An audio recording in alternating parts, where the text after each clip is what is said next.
champ is here! The champ is here! The champ is here! All right, today on the Ropes, I'm out here at Oxon Hill with Coach Darrell. And man, today we just want to talk about the first ever all-met boxing. We've had all-met in our area for different sports, but this will be the first all-met for boxing, man. How proud are you of that? I'm grateful of it because it's different. And it's something that we just started that's new, that's going to bring boxing back to DC to talk about it more, as far as not being a violent sport, just to being like back in the Sugar Ray Leonard and them era, boxing was just a household thing. And it's okay to try to boxing at a young age and stick with it and everything. So, and then everybody's grandfathers to their fathers, they all love boxing. So when this all-met picture come out of just the fighters that put in that work, these kids really put in that work over the years. And if they're up there taking that picture, they earned it. And I'm just glad to be a part of it and just trying to start something new just to keep this boxing stuff alive in DC. How did the whole concept come up with the all-met boxing? Like I said, this is the first time ever. Yeah. This is the actual first class, so this is history in the making that you will see this group as the first for the all-met boxing. It's mainly just me stepping up being a leader along with Coach Roach, Hugh Marr, and Miss Deborah, and a couple, and Dustin Canty. Just trying to do different things, even trying to throw a show at the National Harbor, something different, just to keep boxing just exciting, you know, and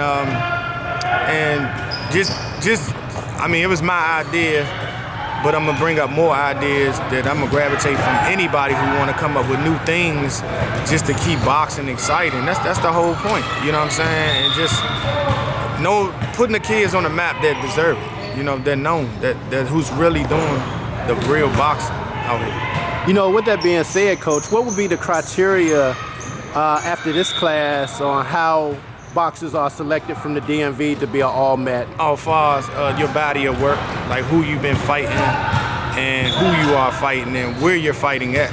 So, like, everything's gonna be based off USA boxing, as far as your ranking, how many nationals you won, even if you placed a bronze or a silver, you're gonna get recognized. And even if you fight in a national consistent basis and somebody see you getting better and better over the years, we'll throw you that honorable mention because we're watching you put in that work and getting better. You know, with that being said, Coach, you know, as many know that Oxon Hill Boxing was the #1 gym in the country. Yes. You're also getting looks from USA Boxing, is from what I hear. Is that correct? Yes. Are you able to elaborate more on that? What you might be doing with USA Boxing? They offered me something as far as a position to come over there and just do some things in the near future. They just trying to change their whole aspect of the COVID and everything and moving on. Even the Olympics might not happen, so that different group all might turn pro.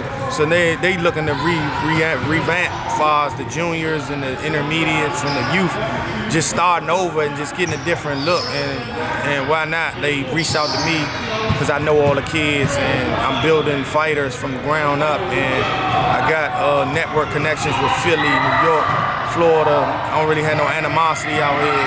I'm bringing people together, so why not reach out to me, you know? You know, that's a great point that you just said. A lot of the fighters now are going the pro route. For example, Keyshawn Davis, who's one of the all-mets, has decided not to go the Olympic route and will actually be doing his pro debut on the Canelo undercard. I mean, congratulations to him. Hey, he got options. A lot of people don't have options. Some people gonna need to take the long Olympic route, and like I said, even fighting in the amateurs, you know, even with the Keyshawn Johnson and the Troy Eyes, you keep fighting, keep proving yourself over and over and over and over, tournament after tournament. After a while, I feel them. It gets tired sometimes, and like, you know, like, why I gotta keep fighting the same guy 3 times and over, you know? And so I understand why a lot of them do turn pro, and you know, everybody got different goals. So, kudos to Keyshawn. He deserves everything he get. He got over 200 amateur fights. He put in the work, won so many nationals, won internationals, I don't think he needed the Olympics anyway to be anybody. He already proved himself. Yeah. You know, is there pressure, Coach, to change what's going on with USA Boxing as from what you had saw with the Olympics as far as what you saw with the college athletes in basketball, for example? Yeah. A lot of them said, forget it, go straight to, straight to the pros. Right. Are we in that situation, what we find in that? Yeah, we're in that situation right now. Even like see, Jamal just moved up to elite, so everybody that's in his elite bracket, they was already there. So Jamal's focusing on 2024. Me and you both know 2021 and 2022, 2023, they might be gone.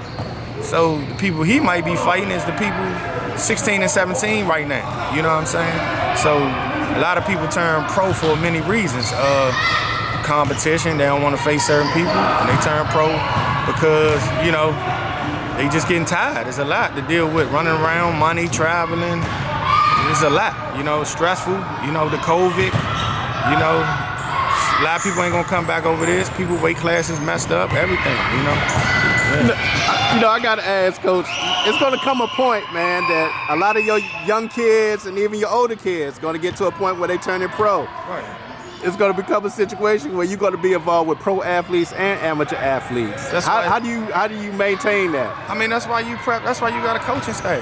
You prep your coaching staff. You make everybody feel one. Like, there's going to be a time where I'm gonna move on, but I'm gonna have a next group of coaches that's willing to take that next group, you know, to the nationals and all that stuff like that.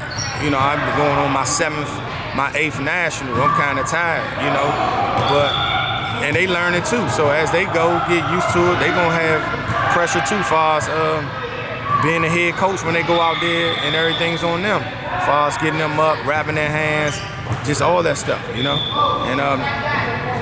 And it's no pressure, you know. Like you move on with the game. If you don't move on with the game, don't worry, somebody will take your spot. You know, Coach, you've been doing a lot of things in the DMV area for the youth in boxing, man. Yeah. What's some of the things that you want to implement going into 2021? Even though we're still in the midst of a pandemic, is there some shows you would love to have later on in the year? Oh, yeah, most definitely. Even at the place we at right now called the campus, we're going to do a lot of shows here and do a lot of shows at the National Harbor and just different events, the Monument. Just stuff to bring DC, you know, our city back when people want to gravitate to come down here and fight and stuff like that, you know, and just keeping the kids active and togetherness too, you know what I'm saying? No animosity amongst the gyms. It's nothing to fight each other, just to keep the show going. It doesn't mean nothing anyway until they turn 15, 16 anyway, so, you know, if they even gonna stick around, you know, so it gets harder as they get older, so, yeah. Hey, man, I truly appreciate your time as always, Coach. Thanks, dog. All right. Man. All right. There you have it. Coach Darrell, Oxon Hill Boxing, on the ropes. We out.